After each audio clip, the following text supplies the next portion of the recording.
Hey everyone, welcome to the video. My name is Kaeleigh. If you are new, thank you so much for joining me today.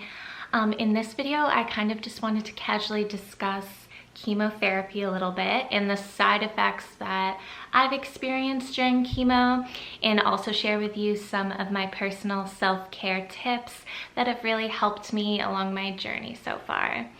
So I have gone through chemo 10 times so far. What I'm going through is AAVD. It is a 6-cycle chemo, which is really 12 times that I go through chemo. Obviously, everyone's chemo is different. That's, I guess, how I should start off this video, because everyone's chemo and cancer journey is different. Mine doesn't look like anyone else's, and I'm sure if you are watching this and you are undergoing chemotherapy or you have just been diagnosed with cancer, you're probably like, oh my God, what is going on? What do I expect for this process? And chemo can be a very scary thing. I mean, I won't get too deep into my cancer journey right now. I'll leave that for another video. But I mean, I said no to chemo for 5 years because I really thought it would kill me and it would be the end of the world, literally, because of honestly everything I had learned about chemo and the process of it and what it has done to people. So it was really, really hard for me to say yes to chemo. But I got to the point in my journey where it felt like it had to happen. And I have Hodgkin's lymphoma, so chemo generally does very, very well with this type of cancer. You know, I'm not exactly sure how it responds to every single cancer, but I digress. Let's move forward a little bit. So everyone's different, right? Everyone responds to chemo differently. And personally, my whole journey so far, I feel like I have responded really well to chemo, meaning it hasn't been as bad as I thought it would be. I really thought it would be so much worse for me. And it's hard because, you know, I've heard family members and other people like passing away from chemo and not doing well at all. And I feel like I'm in such a better place than I was in 2019. I couldn't walk or function or breathe. You know, a lot of things were going wrong because the lymphoma had progressed. So personally, this chemo journey, despite side effects that I've experienced, I feel so much better and a lot more at peace. So yeah, I kind of just wanted to start off with that. So the first experience with chemo that I had wasn't a walk in a park though, and I want to explain why. I got a port. So I have a port on the right side of my chest. Oh, my necklace. The right side of my chest. A lot of people have it on the left side, but my tumor issues were on the left side. Therefore, I did not want to get a port there. I was feeling uncomfortable with that, and it's not an issue to get it on the right side. I just want to say that I could not do chemotherapy if I did not have a port. I really don't think I could. I mean, you know, you do what you gotta do, right? But with the port, the experience is night and day. Honestly, you don't feel anything, obviously, like it's still the same drugs and things that are going in you, right? But it is amazing in comparison. So the first time, it was a really stressful time for me. I was still in the reluctant, resistant stage of chemo, and I had it going up my arm.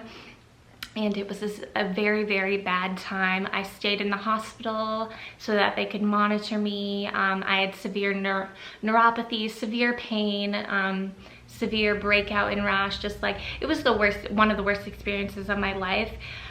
But honestly, they had a really hard time finding my veins. Like, I've always had that issue. So, I mean, if you have an easy time with your veins, maybe you would like to get chemo through there. Obviously, do whatever you want. This is just my experience, right?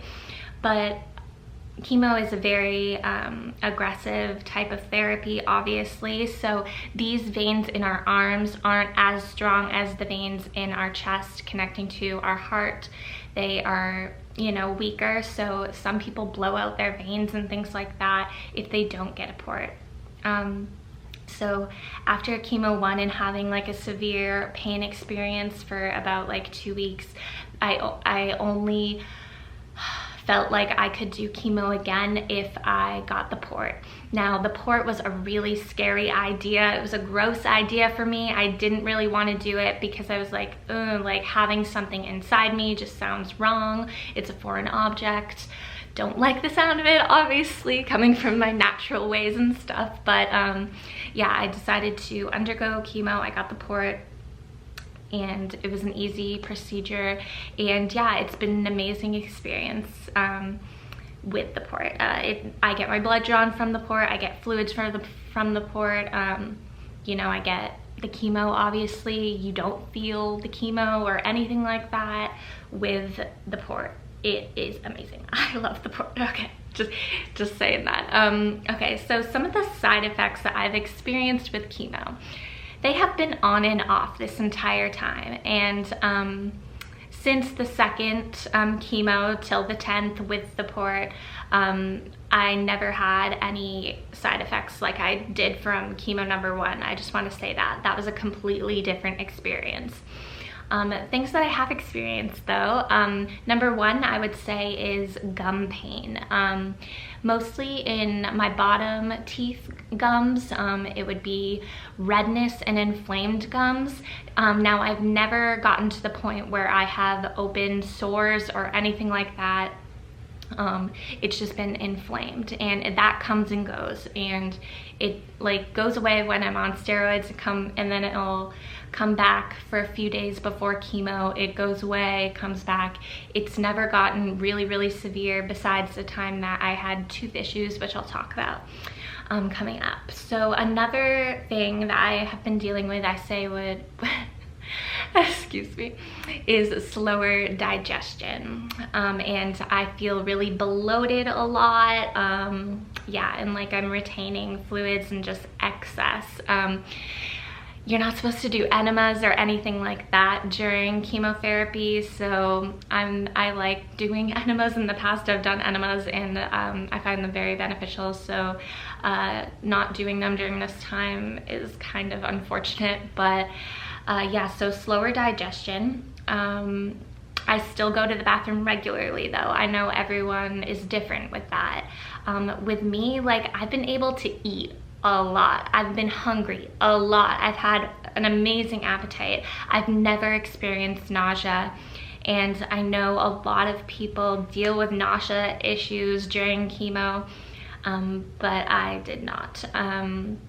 Yeah, I've been very hungry. I would say very hungry. I've gained at least 20 pounds. I know it was kind of like needed for me, but I also have to watch what I eat, I would say, because of the digestive issues, but I haven't been like amazing with that. And I'd say like certain cooked and processed foods do affect me more than like, you know, my boyfriend or something like that. He can eat whatever, but I noticed like my digestion has slowed down because obviously chemo affects all of that.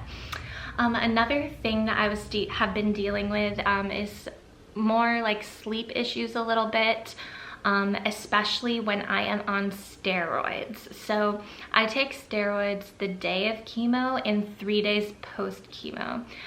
What I take is dexamethasone, and they do this because they want you to not be prone to infections and things like this, because you're more apt to be a few days after chemo. So I take those, and I really hate the steroids. Like, if that's one thing that I do not like about this whole chemo process, and I was on prednisone in August, and that was like the worst thing ever, ever, ever. Dexamethasone is nothing in comparison to prednisone, but I still do not like how it makes me feel, and it messes my sleep up.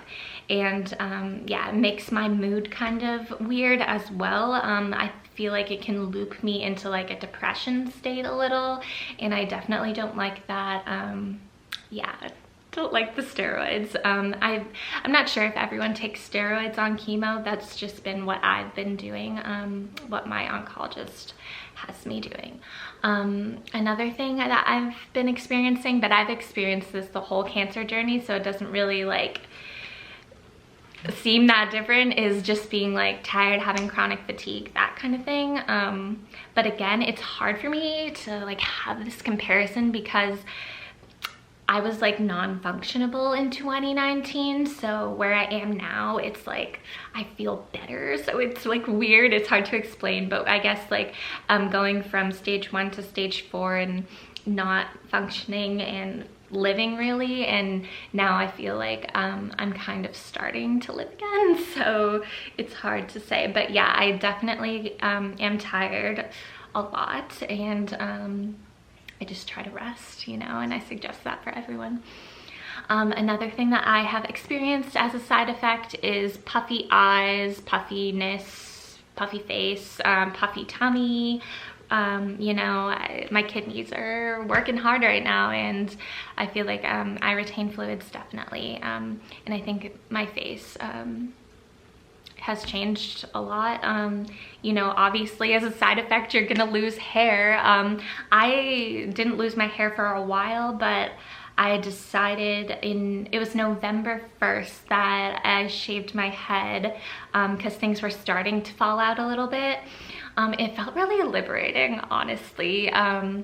Losing my hair was never like the thing that I cared about. It was everything else that I was like really stressing about that it was gonna do to my body. But yeah, I really enjoyed it actually. Like now I'm at the point where I've lost like most of my eyebrows and my eyelashes are gone, and like my hair is like, sorry if that's gross for people, but it's like patchy. Like I still have hair, but it's not like a thick and normal, obviously. Like it'll grow back luscious and beautiful in the future, but no, I'm enjoying like the buzz look. Like once it starts growing and buzzed, like it's badass. So embrace it if you have that, because like without this cancer, whatever you want to call it, I see it as a catalyst for change to become your best version. Okay, but no, I think it's badass because like I never would have shaved my head before, so it's kind of giving me like that kind of outlook to I'm going to be trying a bunch of new hairstyles in the future. So okay, I'm getting off track a little, but other things that I've dealt with, slight bladder pain occasionally. It's usually just the night of chemo, the day after chemo, if I experience it. And what I mean is like it kind of feels like a UTI is coming on, but I've always been able to nip it in the bud by upping my alkaline fluids as far as like lemon water and green juices, and using heating pads as well as castor oil packs. I love those. They're very beneficial. You should look them up and see all the benefits. But yeah, I'm trying to think. I guess like depression a little bit, and like, but that's been for a long time, honestly. It hasn't been from the chemo, I don't think, but I've definitely gone in waves with things. And yeah, joint pain, body pain. For the joint pain, the only thing I've really experienced is occasional knee pain and occasional feet pain. So nothing really else for the joints, no neuropathic issues. And body pains, feeling like I've gotten beaten up. That's the only way I feel like I can describe it, just like full body pain. Yeah, but that goes in waves as well. It comes and goes, so it really depends. Yeah, that's all I can think about off the top of my head right now, but that's the main things that I've experienced. So I would love to hear if you are going through chemo, what side effects have been biggest for you. Totally share in the comments. Yeah, so some tips that I have, some self-care tips that I love to use during chemo. This can be applied for like any time, but specifically during chemo to help manage some side effects. Rest, people, just rest. Okay. I am so grateful I can rest right now. You know, I'm taking a break from work. I am focusing on myself, and you know, sometimes I felt guilty about that and shameful and like no, like your body's asking to rest. You need to do that. That is number one for me, is resting and sleeping. I'm not amazing at sleep, but honestly, like I go to bed 8:30, 9 o'clock, 9:30 late. I'm like, I need to be sleeping. Like I need my sleep. If I don't get my sleep, I'm not okay. I'm not functionable, okay? I've always been like that, but even more so now. I just need to sleep. And I used to be able to sleep in, but since like September, October, I have not been able to sleep in. I wake up at like 6 or 7, maximum like 8:30 every day. So like I need my sleep. I wake up a lot during the night, so I like to go to bed early. Obviously, like if I stay up late, I stay up late, but on the regular, try to go to bed early. At least I love that. If you have the option, get fluid hydration as much as you desire, okay? So where I go, it's a chemo center, obviously, but you can go in and get fluids. I get them through, sorry, my camera cut out, but go get fluids if you are able to. Ask your oncologist, ask your doctor, say, I wanna get fluids, you know. I get fluids the day after chemo, because I go to the hospital the day after chemo for a shot, and I get fluids as well. And then I always get it the week in between chemotherapy, and sometimes even another time if I need it. And if I'm feeling like a little dehydrated, things like that, I will get the fluids. And I'm grateful because I've set it up where I can also get fluids at home. I have a setup system there, and I have an at-home nurse who comes and visits me if I need to see someone, and they will just set it up, and it's like an hour and a half process, and yeah, you just usually feel better. I usually notice it the next day if I get fluids. It'll help my heart rate go down because I have issues with my heart. Well, I don't have issues. I don't like wording it like that, but I've dealt with issues in the past with my heart. And also it will help with like body aches and joint pains, things like that. It definitely helps because those are signs of dehydration. So I would definitely recommend, if you can, get fluids. So another thing that I love and recommend is sweating. I'm obsessed with sweating. Yeah, that sounds weird. Okay, no. I love to sweat, but right now I'm not vigorously exercising. And I mean, if you want to exercise during chemo, that is awesome, but high intensity exercise just isn't going to happen right now, and it hasn't happened for a while. So if I'm being honest, I personally have a near infrared sauna in my home. Obviously not everyone has a sauna, I know that. A lot of towns, you can look online and they have places where you can go into a sauna, whether it's your local gym or different type of spa places. They have saunas. Now, not all of them are near infrared saunas. Some of them are just like the stone saunas. I'm not exactly sure what they're called, but if you have the means, I would definitely recommend looking into near infrared saunas. Not far infrared, near infrared, there's a definite difference. I won't get into it right now, but I absolutely love my sauna.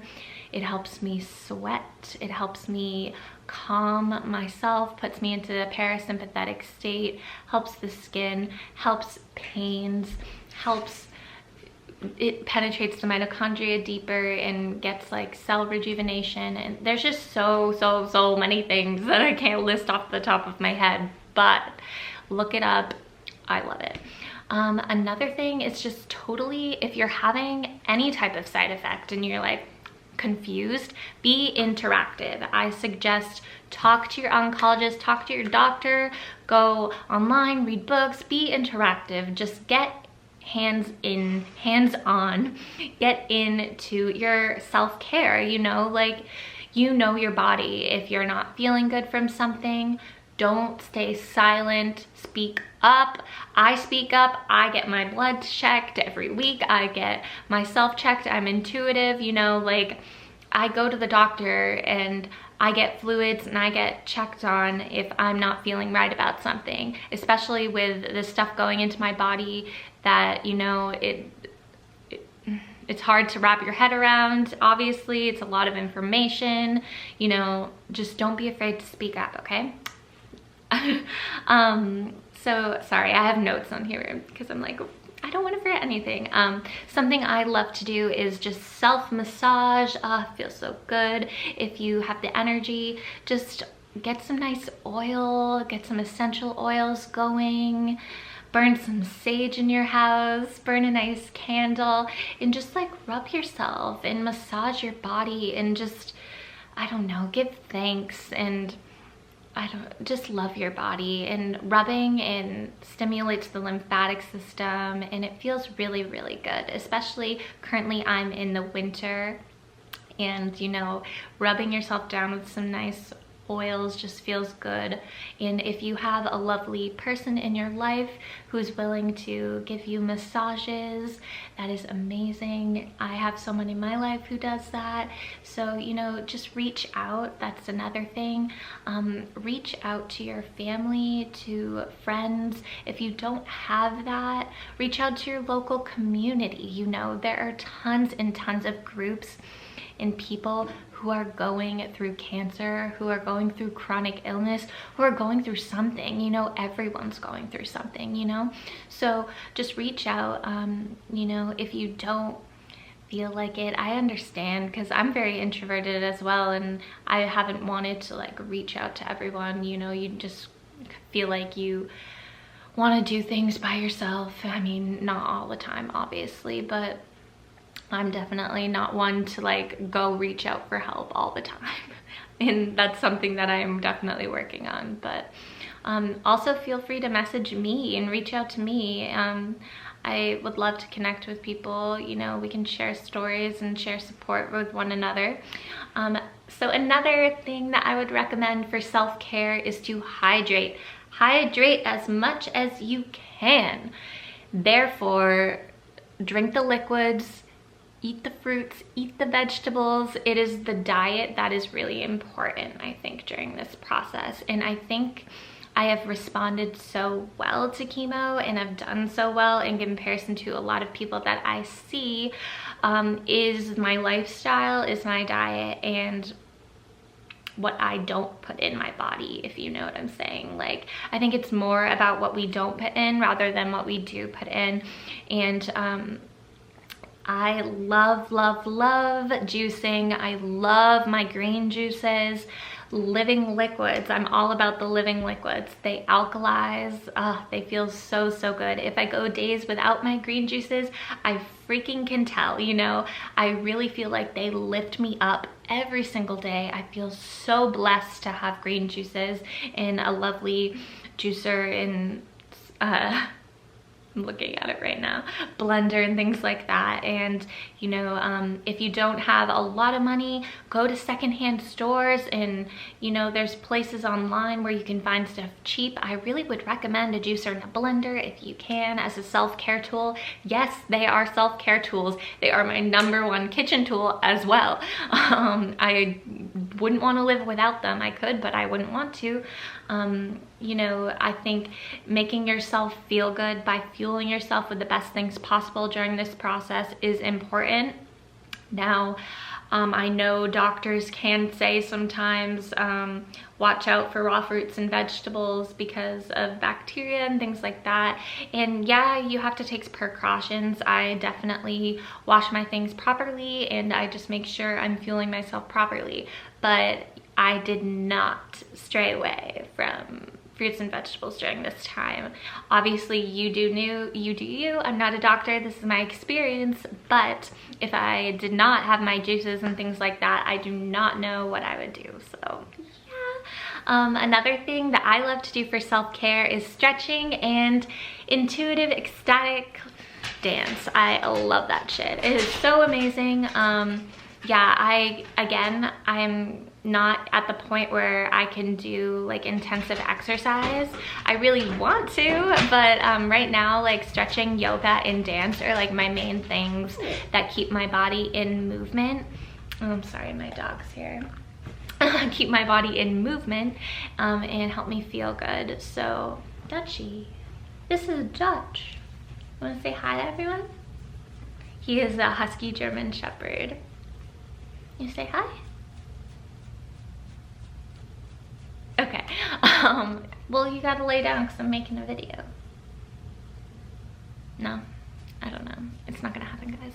But dance and stretching is like amazing, and besides like the physical aspects of it, it really helps you connect inward spiritually and emotionally, and for like mental meditation.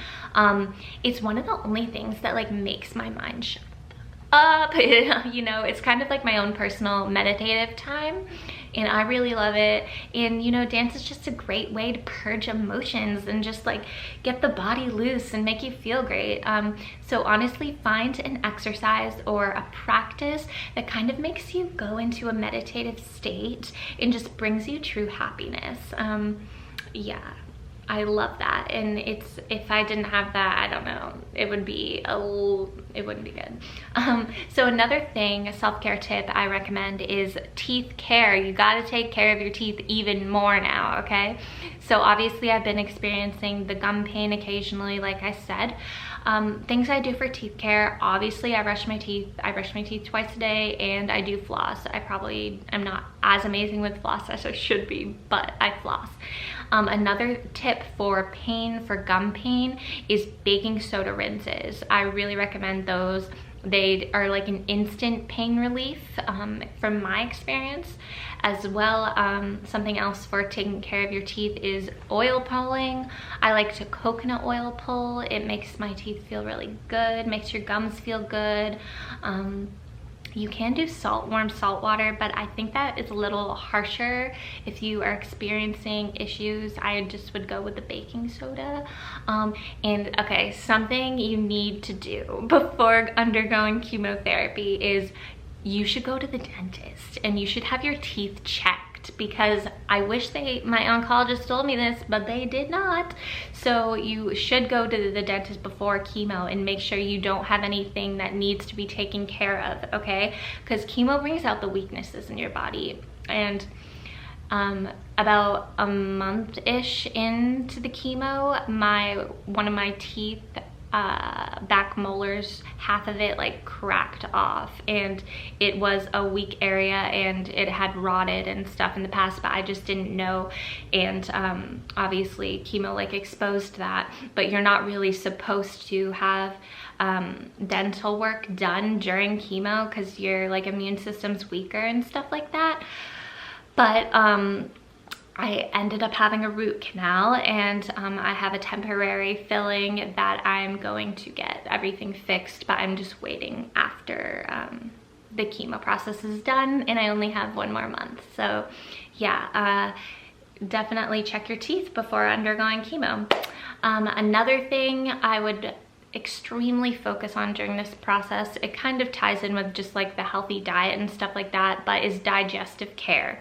So because of a lot of things, like some people experience the nausea, I haven't, but a lot of people have digestive issues and can't eat certain things, or you know, experience pains or not going to the bathroom, and they're going to push nausea meds on you, they're gonna push laxatives on you, and that's fine if you want to take that, obviously. I have taken some laxative things, but if you can avoid it, don't get dependent on them. I would not want to get dependent on that stuff.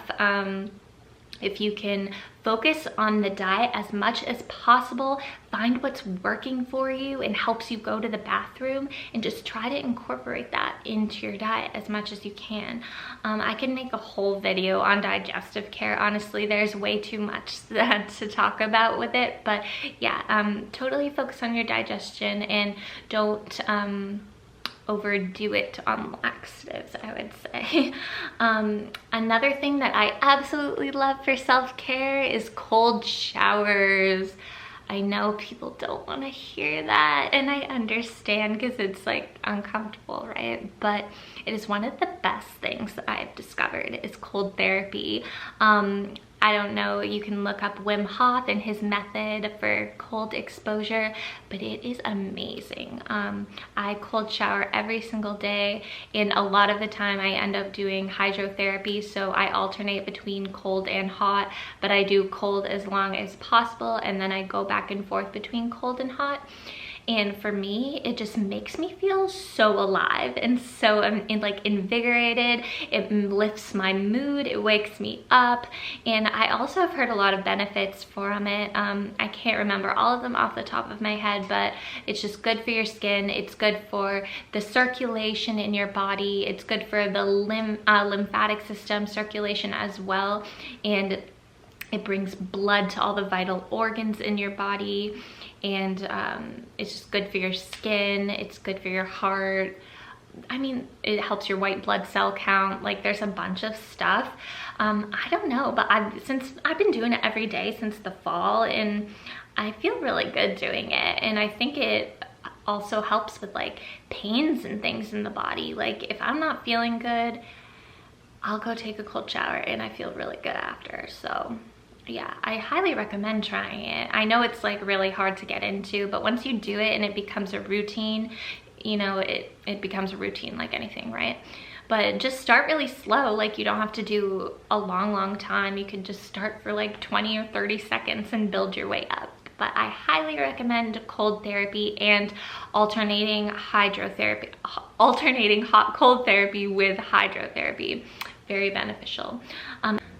My camera keeps shutting off. I'm sorry. Okay, so other things are like alternative therapies like cannabis, CBD, trying different things like acupuncture, Reiki, go to therapy, do a yoga class, different things that like could make you feel good. And honestly, like, go inward, feel intuitive about it. I mean, I like to feel intuitive about it. If something's coming up for you, a thought, a feeling, oh, I should try this, like, it's coming up for a reason, so maybe act on it. Obviously, you don't have to. Another thing is no pressure. Take the pressure off yourself. This is a time of intensive things, okay? Things are intense right now. Just take the pressure off. Release resistance. Release resistance. I'm all about that. You know, trying to force things, it doesn't work. And it usually ends up pretty shitty if you're trying to force it. So just like take it slow, take it easy. You know, if you want to go do something, awesome. If not, don't worry about it, okay? Just rest if you can as much as possible. But feel open as well to trying new things, trying different therapies, you know, just trying new things. And also going inward, maybe connecting more with yourself, to whatever higher power you're drawn to. This is a time for change. It is a time to go inward. Cancer is a catalyst. It's there for a reason. It's asking you to change things in your life. So, you know, maybe evaluate a little bit and see what's going on, what's working in your life, what's no longer working in your life. And could be a really good time to release those things that are no longer working. So once the chemo's done and you are cancer free, you are able to move forward with things that, you know, bring you joy, bring you happiness, and aren't gonna bring you stress continually in your life. That'll only possibly put you back in the place of having cancer again later, having another illness, having more stress. You know, we don't want that. This is a time of deep reflection and of just of gratitude, of deep gratitude. So there's a lot of things I could say, but I don't know what's going on with my camera, so I'm going to stop here. If you liked this video, totally like it, comment, come chat with me and DM me if you want. I would love to connect with you if you're going through chemo or anything, you know. Yeah, I'm just so grateful to be here, and I'm so grateful that chemo is almost done and this chapter is kind of ending, and then I'm moving into a new chapter, and I'm just glad that I've responded so well to chemo and I'm having a great attitude towards it. And I really think it's mind over matter for a lot of things. Positivity is key during this. As a self-care tip, I love my mantras, my mantra medicine, you know, talking positively to yourself and just connecting inward with yourself in any way that makes you feel your best. I hope you are having an amazing day. Until the next video, bye guys.